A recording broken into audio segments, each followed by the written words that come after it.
Oke, halo teman-teman, selamat datang di Aca 3D. Gimana kabarnya teman-teman semua? Semoga teman-teman semua dalam keadaan baik-baik saja ya.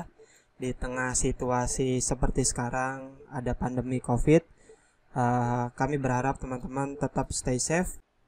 Dan ini juga salah satu bentuk dukungan kita untuk membuat video ya supaya teman-teman mendukung program dari pemerintah untuk stay at home. Jadi ini juga segmen baru dari kita. Ini segmen namanya adalah TBC. Nah, TBC ini bukan penyakit ya, tapi tutorial based on comment.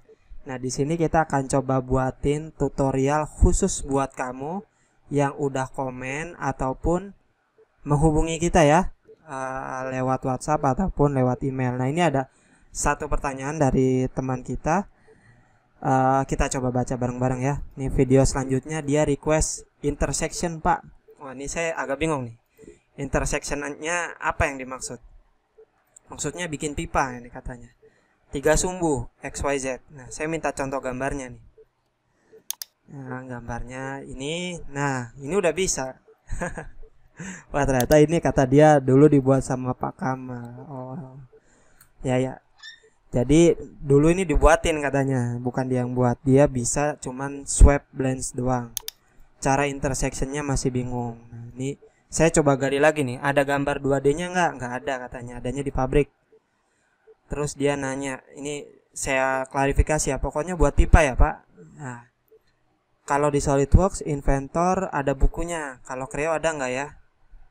Mungkin buat teman-teman yang tahu tutorial Creo bahasa Indonesia dalam bentuk buku, biar teman kita bisa beli, bisa komen di bawah ya. Nanti coba saya arahkan ke beliau supaya beli bukunya.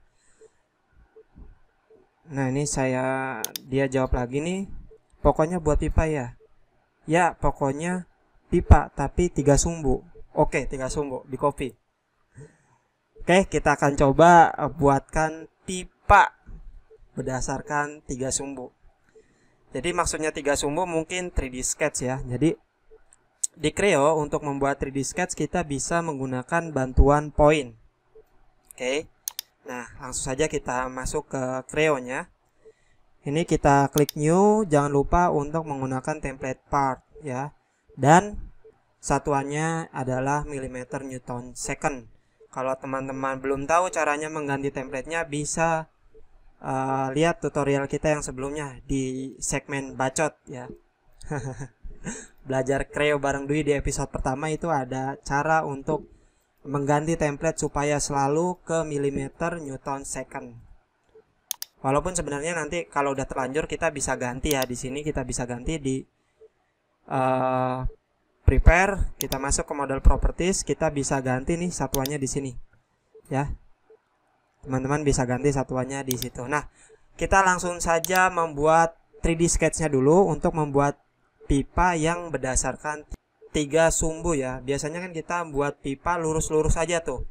Ke arah X lurus, ke arah Y lurus, ke arah Z lurus. Nah, di sini kita bisa menggunakan bantuan point kalau di Creo. Oke, ini kita munculkan dulu plane-nya. Kalau misalnya di sini nggak ada ya, teman-teman bisa lihat dari sini di checklist saja.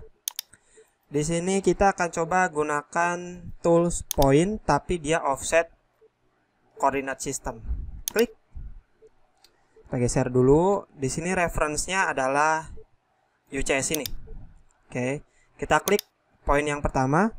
Poin yang pertama saya ingin mulai dari titik 0,0,0. Poin yang kedua saya ingin di titik misalnya di sini 100. X-nya 100 ya, X-nya ke sini. Z-nya misalnya 25. Oke. Y-nya misalnya 10. Oke. Jadi ini 3 sumbu ya. Atau mungkin X-nya mau di minus ya, supaya kelihatan di arah ujung boleh. Lalu poin kedua. Poin kedua misalnya X-nya minus 200. Lalu Z-nya misalnya saya mau geser lagi agak ke bawah 50. Lalu Y-nya ketinggiannya atau elevasinya saya mau 200. Nah, jadi agak tinggi nih. Lalu poin keempat ya, di sini namanya poin 3. Panjang X-nya saya ingin 250. Lalu Z-nya misalnya 30. Tapi Y-nya misalnya saya mau 100. Oke. Kalau sudah teman-teman bisa X-nya mungkin dijauhkan lagi, nggak apa-apa ya. Minus 400. Oke, nah sekarang kita punya 3 titik tersebut ya. Ini misalnya 3 titiknya nggak ada tagnya seperti ini, teman-teman bisa ke view, point tag display-nya dimunculkan ya. Ini plain display-nya saya matikan saja. Oke, selanjutnya dari sini yang menarik adalah kenapa kita menggunakan poin adalah supaya kita bisa melakukan proses editing nantinya. Misalnya panjang atau koordinat titiknya salah, bisa kita edit di sini. Ya, tinggal kita klik, kita edit definition aja. Kalau sudah, tinggal kita ganti koordinatnya. Ya. Kita edit definition, misalnya tadi nih jangan minus 400 tapi minus 300.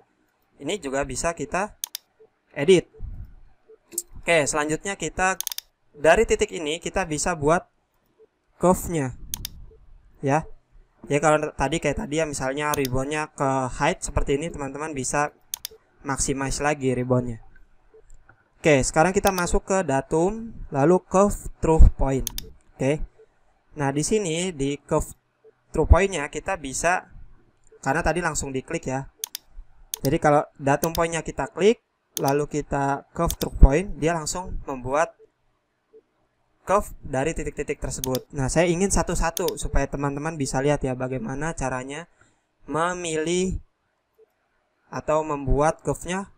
Kita pilih titiknya satu persatu. Caranya seperti apa? Kita jangan diklik ya, pastikan ya, curve through point. Jadi di sini kita akan pilih poinnya satu persatu ya. Misalnya kita mulai dari poin pertama, lalu poin kedua, poin ketiga, dan poin keempat. Nah, di sini kita lihat poin yang kita pilih dia bentuknya spline ya, atau dia melengkung. Nah, untuk membuat pipa kan kita tidak bisa membuat seperti ini ya. Ini seperti flexible house. Tapi kita ingin membuat pipa yang rigid, maka kita harus menjadikan dia straight line.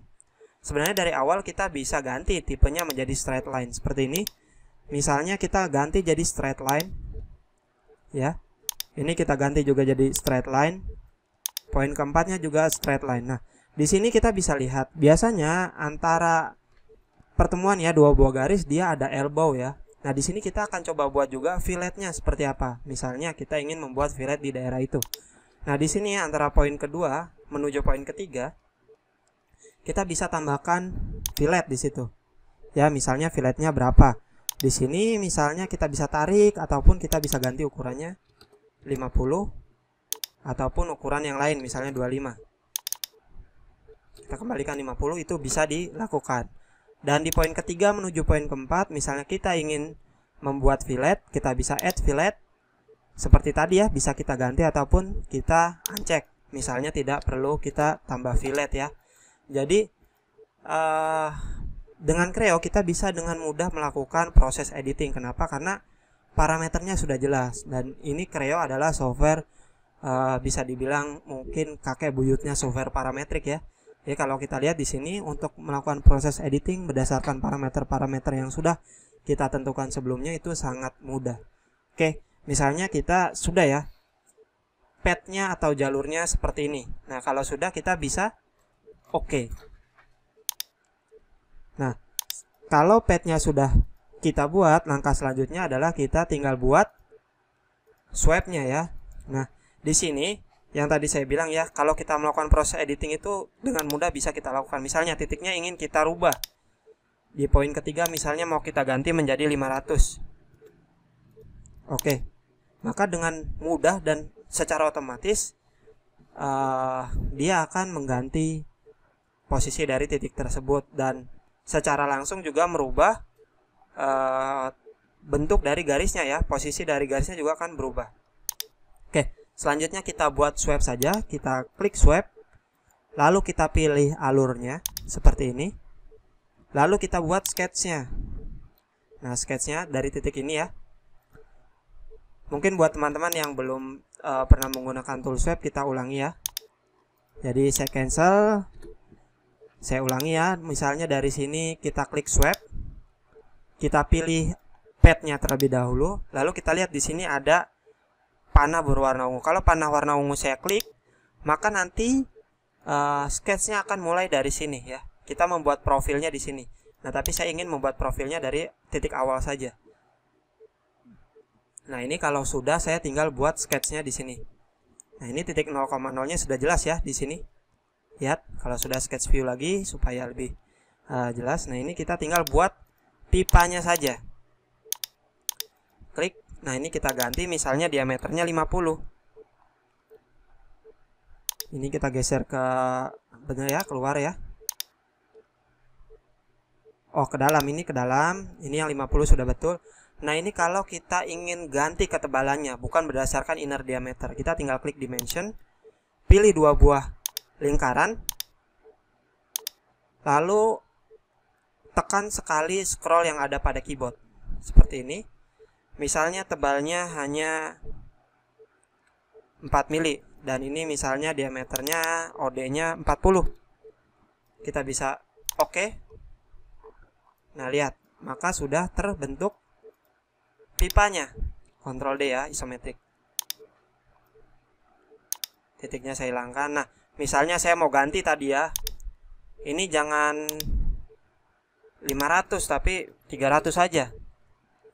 Maka apa yang terjadi, otomatis bentuk pipanya juga akan berubah. Jadi kalau kita ganti lagi dari sini, misalnya Z-nya kita ganti dari sini 200. Nah, ini akan berubah seperti itu.